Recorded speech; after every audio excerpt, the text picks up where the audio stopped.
fellow fan geeks. It's your fangirl Tally, and it's time for another Editor Hubby request. This one is Ryan Reynolds and Hugh Jackman interview each other. Can you say setup?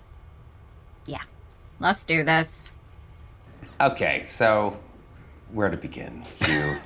I just want to be clear, I have 9 publicists here. So yeah, 9 publicists, yeah. Each of which equipped with a taser, aimed squarely at me. Okay, well, I'm going to jump right in. You'll agree with the first part of this question. As a true Hollywood narcissist, I'm going to ask you a question about you that's really about me. Oh, nice. Secrets of their super What friendship. is your first memory of us meeting? It was on the set of Wolverine, Origins. And we were outside of Sydney. I remember there were millions of cranes. We were shooting a night shoot. It was meant to be Africa. We were shooting Africa. And we were out there, and I just remember running into you, and I was so grateful you were there. You'd flown in. You'd just flown in, right? I think landed. you just landed. I was completely jet lagged. But also, I'd just been cast. That's right. I don't think I didn't. Yes. I only found out I was doing it. Yeah. 3 weeks before, 2 Yeah, because we'd asked a lot of people, but you know. They'd asked a lot of people to play Deadpool. Yeah. No, I remember that. And I remember thinking, because you landed that morning, I know what that's like when you come in and how tired you are. But it was a night shoot, your first night. Yeah, so it's perfect. It was.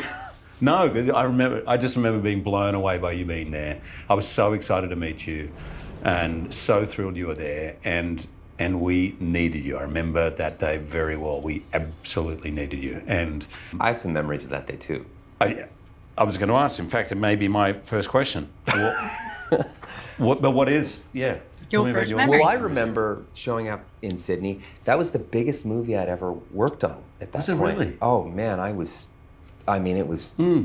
blown away. It was so intimidating walking onto that set. I was nervous as hell. Jeez, I didn't know anyone or anything about X-Men? it. And I was Wolverine? walking through the trailers, jet-lagged, disoriented, feeling really green and kind of out of my depth, and there was no script to look at. It was just like, what's gonna happen? And I heard my name, Ryan, in between these trailers as I was walking, all this red clay, as I remember all that. That's stuff. right. And it was you. And you, just the fact that you knew my name meant so much to me. It really did. It was all the difference. You said, Ryan. And you came over, you gave me a big hug, and you said, welcome aboard, and this is gonna be great. We're gonna make, it's all gonna be fine. We're gonna, make you comfortable, whatever you need, And I just remember what a consummate host you were, but I also learned so much about what it means to lead a set, what it means to be gracious to not just the people that can change your destiny, but everybody. I watched you know every member of the crew's names, have a working dialogue with every single part of that crew and those people, and how you interjected yourself into the creative process was so beautiful to watch, and how everyone around you felt so seen. And it left the biggest impression. I mean, I thought, man, if I'm ever even remotely lucky enough to be in Hugh Jackman's position in life, these are the lessons you want to get into your DNA as soon as humanly possible. Wow. And then who knew that now my stardom would completely eclipse yours? Yeah.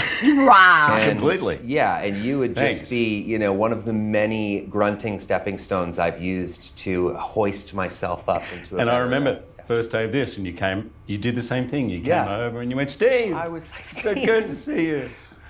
Greg. No, don't tell me. Do not tell me.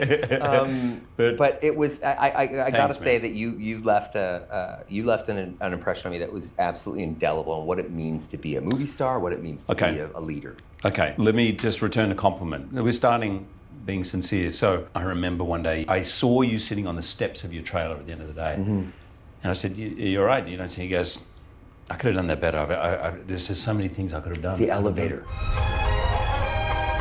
Yes, the elevator. The elevator. There was nothing again written. It was just the team goes up in the elevator. Yeah. And I think the director said, just let's banter a little bit. You look really nice today. It's the green. It brings out the seriousness in your eyes. Oh my God, you ever shut up, pal? No, not when I'm awake. Anyway, and you were sitting on there, and I knew that look. I said, "Are you okay?" And he said, "It could be so much better." I said, "You want to go back and do it?" He goes, "I would kill to go back and do it." And they were unplugging. I said, "Let's go." And I walked straight back, and I said, "We're not done. Let's go." Yeah.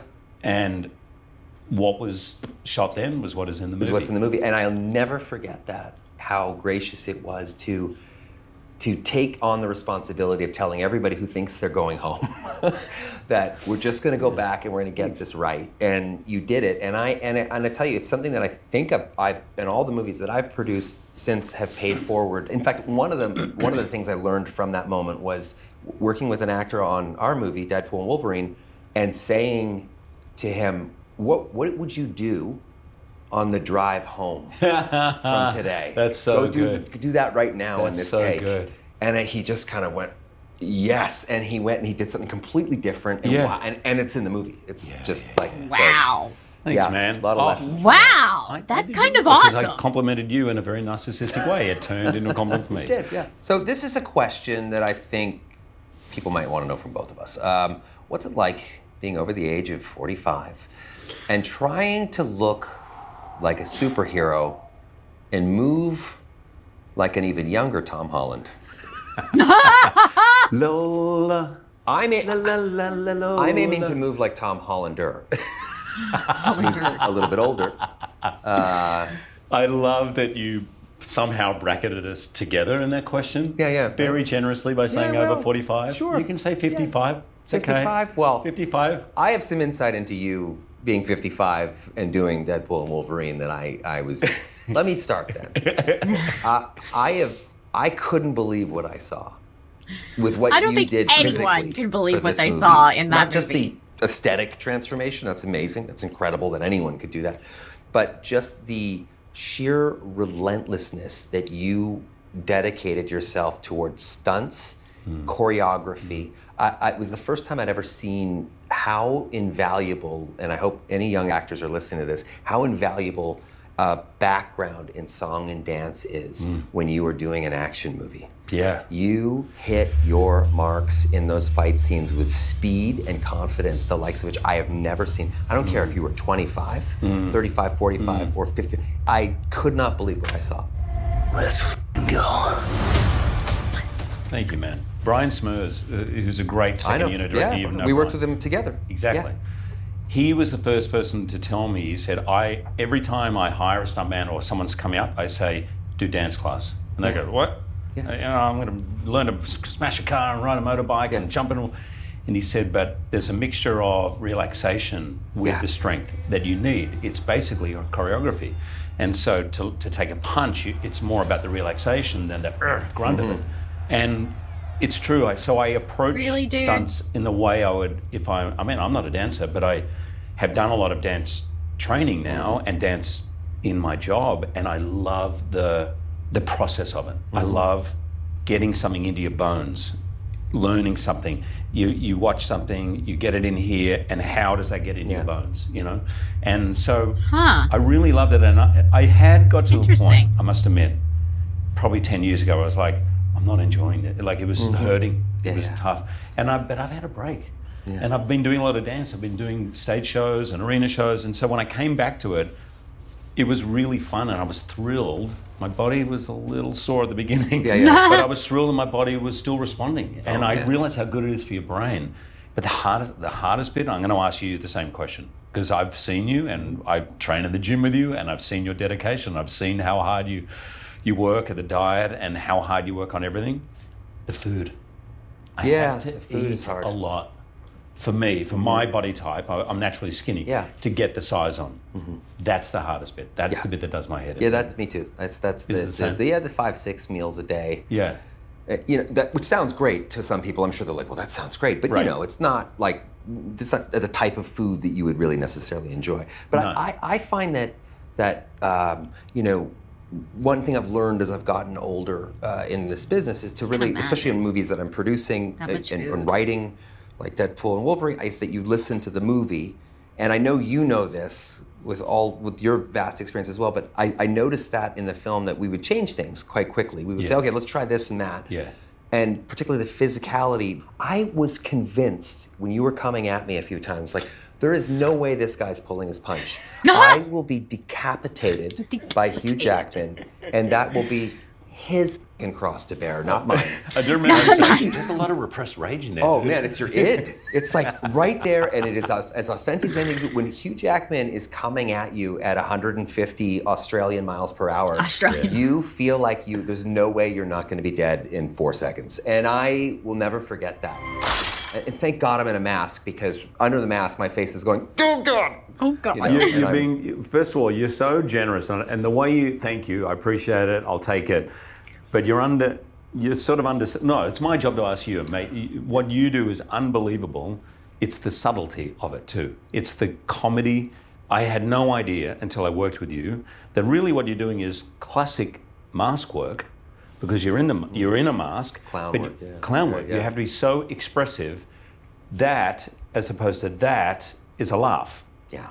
Yeah. And that, I watched how meticulous you were, and how Sean would work with you. He said, I see what you're doing, but you need to have your face up more. I can see in the camera. But for you, it's the hands, it's the feet, it's the whole body position.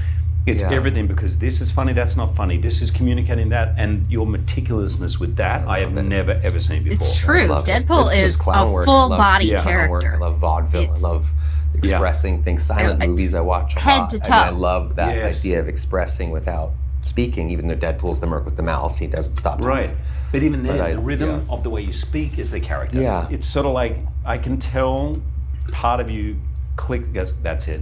Whether it's the verbal rhythm of a line, up to timing, or even the physicality. You go, that's it. It's all kind of, I always think of it just as constant writing. The movie's just, Deadpool in particular, is just never stop writing. You're writing through the edit room. I mean, and I love watching you in the edit room too, because there's a couple of moments where I'm most proud of myself if I can make you break. Yeah.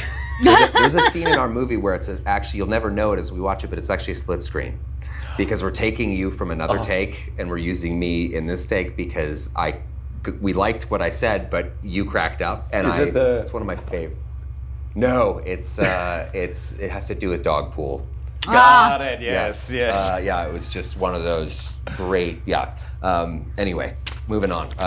So another thing that we have in common is gracing the cover of this magazine as I believe this says "World's Sexiest Man." I thought it was Universe. Sounds very scientific. What was your reaction when you found out that you were the world's sexiest man? Who paid for this? Yeah. Who paid for How much did this cost? Did you demand they show their work? How did you come up to this? I need to know. What are the metrics? Yes. Yeah. Because I've known it for a long time, Yeah. but how did you finally discover it? 4 billion headshots they went through, and they got to yours, and they were like, that's the guy. It.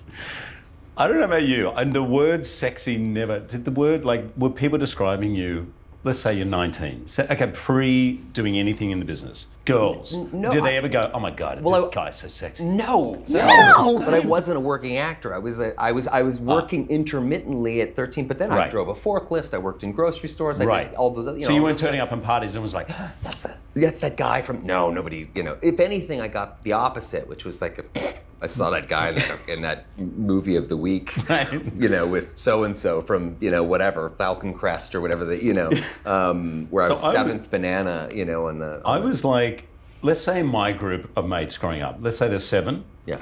I would have been voted, if I'm really honest, on a good day 3, like number 3. I might have got a bronze medal. Definitely. But probably just above average. Yeah. But around there. So if I'm struggling in my group of friends from school in Sydney. How is this 10 years later become? I mean, that's the work. But also, improvement. If that was like what the sort of your MO or your operating system from 18 or 19, I don't know that you would have cultivated all these other aspects of your personality. You would have just been like, well, I'm handsome. Hey, can't I? Of course I can. Of course I can operate on your medulla oblongata. Of course I can. What was it? Okay, what was your reaction? Yeah, it was just mostly funny. I don't, I had a lot of fun with it. I had a lot of fun with yours. I think I stapled your picture to my face in Deadpool 1. Yeah. And it was great that you got it. I mean, I did a lot of campaigning for you. Yes, I don't know, do you know about what happens behind the scenes? Yeah. Weirdly, that's such a weird super PAC. That's such a weird super PAC. Like apparently, there's like hundreds of millions of dollars in that super PAC. There's a lot of money. Propping people There's a lot up. of money. Yeah. And the smart money wasn't on you, and I said, you're wrong. No, every year it's Hemsworth. or Denzel, maybe. Yeah. True. So as a fellow immigrant Yes. to this land, Yes. what do you miss most about Australia? Australia. Definitely the people, my family. I don't see my brothers who live there nearly enough, that my best mates. And I miss the food. I miss the ocean. I mean, the ocean, I can get that anywhere, but my lifestyle in Sydney, I wake up, coffee, unbelievable coffee. I work out, I jump in the ocean as the sun's coming up, and we watch the sun coming up in the ocean, and I think, why am I not here every morning? Yeah. I miss that. What about you?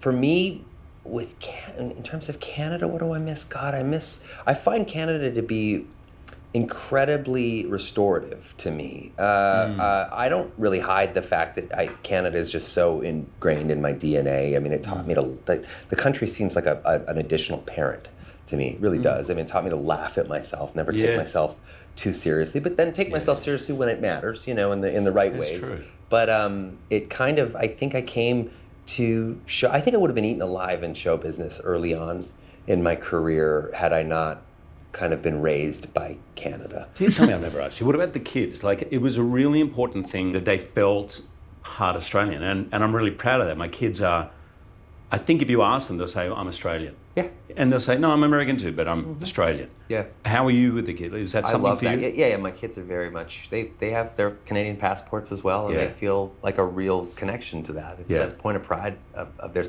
They've also spent huge amounts of their formative years course. in Canada, and particularly Vancouver. I mean, we Yeah. shot Deadpool 1 and Deadpool 2 there. I had only one child in Deadpool 1, then I had two on Deadpool 2, but hopefully we don't do a Deadpool 8, because I don't want 8 kids. That's yeah. But they Like mine. no, they love being from Canada. They tell people they are. I'm Do they? I'm half Canadian, half American. That's awesome. Yeah.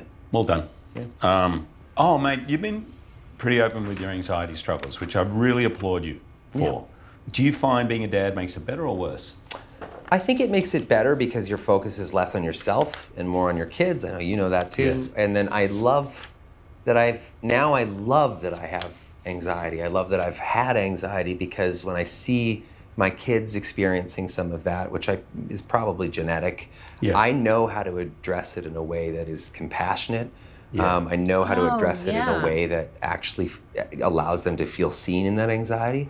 And I know that I can't just fix That's it. actually very true, and, guys. And I can communicate I all that suffer stuff from to them and with them. very bad So anxiety. I'm always kind of grateful for it. And my job Made worse by an benefits greatly experience from I that. had when I people who have couldn't- anxiety are constantly was thinking still into the future. relearning to You're walk. constantly, what if this happens? What if that happens? What if this But- happens? What if that happens? Right. So you're Dealing always with it telling has yourself actually stories. So made- when you're working in movies and you're constantly I'm not just like, when we're shooting Deadpool and As he's Wolverine, I'm saying, not just shooting the dealing movie, I'm with my also sitting in the children, audience. or not my as a children, harshest my critic, nieces and nephews. going, I don't like that, don't buy that. Dealing with so them anxiety kind of and their creates that anxieties ecosystem made of it awareness easier. that I wouldn't otherwise. I really allowed me to applaud you for approach it. them I think it and takes help courage them to through speak those about problems. it. And it's helping a lot of people. Because a lot of people come up to me Far better talking about than you. I would have Oh, wow. if I And I hadn't say, had those same shut up, issues. I'm not interested. But Yeah. they keep talking about you. But a lot of tracks. them will say that and say, Yeah. I can now tell my son, I can tell my daughter, Yeah. I can, it's helped I me. can now go to. Yeah, I They think can come men, to too. me, I don't and know I why can go men to, have an go issue to. I can go talking to about her their feelings. and I can explain I've to that niece recently, the it's a reason change for me. You're feeling this way. Talk to my kids. I was a little bit old school. I deal with thought, that don't problem. burden them if you're anxious. And then all of a sudden, someone said to me, he said, but when you get anxious, say you've got an opening night or you're hosting the Oscars, for 3 weeks before, my mind, and I go a little distant. And he said, but your kids don't know that you've got the Oscars. That's why maybe they're thinking you're mad with them. They've done Right. something. And I was like, oh, no, but really? Yeah.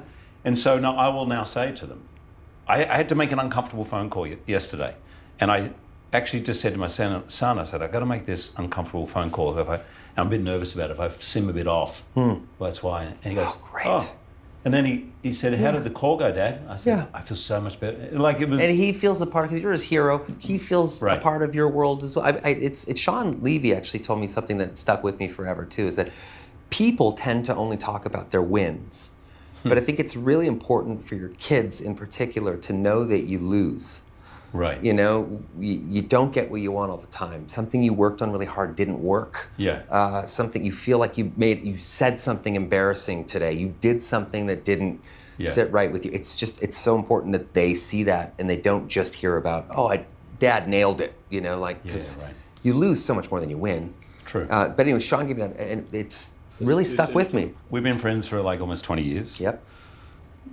What's the secret sauce to a long-lasting Hollywood friendship? Oh. I think the secret sauce to a long-lasting Hollywood friendship is not too dissimilar to having a partner, a marriage as well. I mean, since the day I met Hugh Jackman, I am genuinely rooting for you. Every time, all the time. Like, that's true. I want you to win. And I know you to be a person that often puts others in front of yourself. And it's not a show. I see you do it in quiet. I see you do it loud. I see you do it in every instance. And I think of you a little bit as this guy that kind of like, you know, will grab the ticking time bomb and fly away into the atmosphere, into space, and let it explode, and, you know, and save all the people. Look at it, oh God, he saved us again. He did it again. He did. But what they don't know is that Hugh Jackman is now floating through space, frozen, cold, alone, and armless because a bomb went off. But I so admire those qualities in you and love that in you. And since the day we met in Sydney, I root for you. I just want to see you that's awesome. live the most full-throated life that you can possibly live. That's a beautiful kind of friendship, guys. So I think it's not just the same way I feel about Blake, as I'm rooting for her. I know she's rooting for me, and it's why we're so connected. So I think that's probably maybe one reason. I don't know. That's, again, beautiful. Thank you. And I agree. I think for me, friendship is you feel, and why there's probably fewer friends in our life than we would say, that you can say anything to. Yeah. The stuff you're ashamed, embarrassed, anything. And ever since I've known you, and I would say in particular in like the last 10 years, 5-10 years, we've had more time where we go for our walks because you're an unbelievable listener. I guess I hadn't put it together. Deep down, I know you're rooting for me, and you know I'm rooting for you. Yeah. So you can tell me anything, and I can tell you anything, and I don't feel like you're going to be judgmental, judging it, or necessarily giving me the answer. Do this. Yeah. And I think that has been the key. Yeah, we rely on each other for the real kind of advice that you want, you know. And your apartment that you let me know. The roommate that keeps on giving. Hugh Jackman. I love you, man. Yeah, I love you too, buddy. That was awesome, guys. I love that. Okay. That was not a setup. That was beautiful. That was freaking great. Thank you so much. I did you guys love that? That was beautiful. I love a friendship like that. Aww. I'm fangirling. I know it. Comment below. Let me know. What should we check out next? Please remember to like this video. And as always, subscribe if you're not already a fellow fan geek. Please hit that notification bell with your notifications turned on so that you know every time we drop a new video. And I will see you in the next one. Bye, guys.